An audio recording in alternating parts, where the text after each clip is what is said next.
सर्वसामान्यांच्या हक्काचा आवाज जागर जनस्थान। धुळे जिल्हा ग्रामीण विकास यंत्रणेतील कथित भ्रष्टाचाराविरोधात जय माता दी महिला बचत गट आणि इतर संघटनांच्या वतीने गेल्या 6 दिवसांपासून आंदोलन सुरू आहे। मात्र प्रशासनाने याची कोणतीही दखल न घेतल्याने संतप्त आंदोलकांनी आज थेट मुख्य कार्यकारी अधिकाऱ्यांची भेट घेऊन प्रशासनाचा जाहीर निषेध नोंदविलाय। या भेटीदरम्यान अनेक संघटनांचे पदाधिकारी उपस्थित होते। मंत्रालयातून पत्र येऊनही सीईओंना या प्रकरणाची साधी माहिती नसते।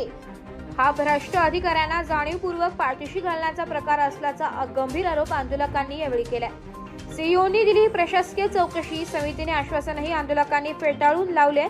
प्रति मशीन 5 लाख रुपयांचा गैरव्यवहार करणाऱ्या संबंधित अधिकाऱ्यांना तात्काळ निलंबित करून या संपूर्ण प्रकरणाची एसीबी व एसआयटी मार्फतची निपक्षपाती चौकशी व्हावी अशी ठाम मागणी करण्यात आली आहे।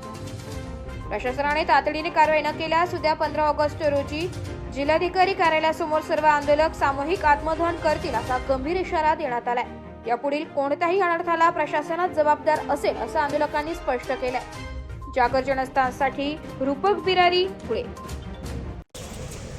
मानव विकास अंतर्गत दक्ष पत्रकार संघाच्या माध्यमातून जे आंदोलन चाललेलं होतं त्या आंदोलनाला आज 6 दिवस पूर्ण झाल्यानंतरही प्रशासनाने कुठल्याही प्रकारची दखल न घेतल्यामुळे आज सीओ साहेबांच्या ह्या ठिकाणी आम्ही येऊन त्यांना त्या ठिकाणी आंदोलन करणार होतो। आंदोलन केलंही त्यावेळेस सीओ साहेबांना या ठिकाणी आम्हाला चर्चेसाठी बोलवलं।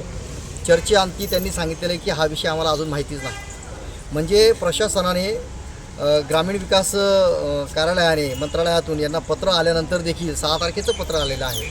6 तारखेचं पत्र आल्यानंतर देखील यांना हे माहीत नाही की आमच्याकडं पत्र आलेलं आहे।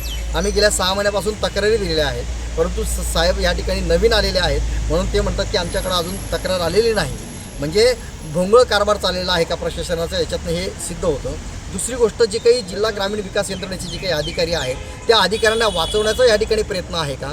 त्यांनी सांगितलं की मी या ठिकाणी चौकशी समिती नेमतो, परंतु आमची इच्छा आहे त्यांची चौकशी समिती म्हणजे काय, त्यांचेच ते अधिकारी असतील आणि त्या चौकशीमध्ये काय होईल ही आमच्या लक्षात येतं। कारण की आमची जी काही मांडणी आहे की अँटी करप्शन ब्युरो यांच्यामार्फत किंवा एसआयटी मार्फत, म्हणजे यांच्यामार्फत जर चौकशी झाली तर निपक्षपाती चौकशी होईल।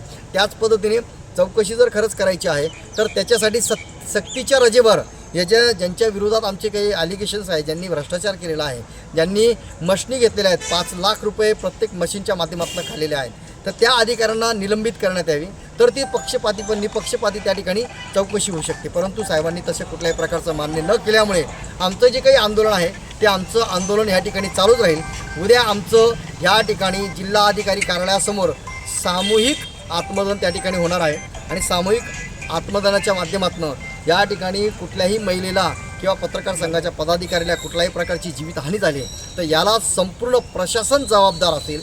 जय हिंद, जय महाराष्ट्र, बापू बागुल, दक्षिण महाराष्ट्र।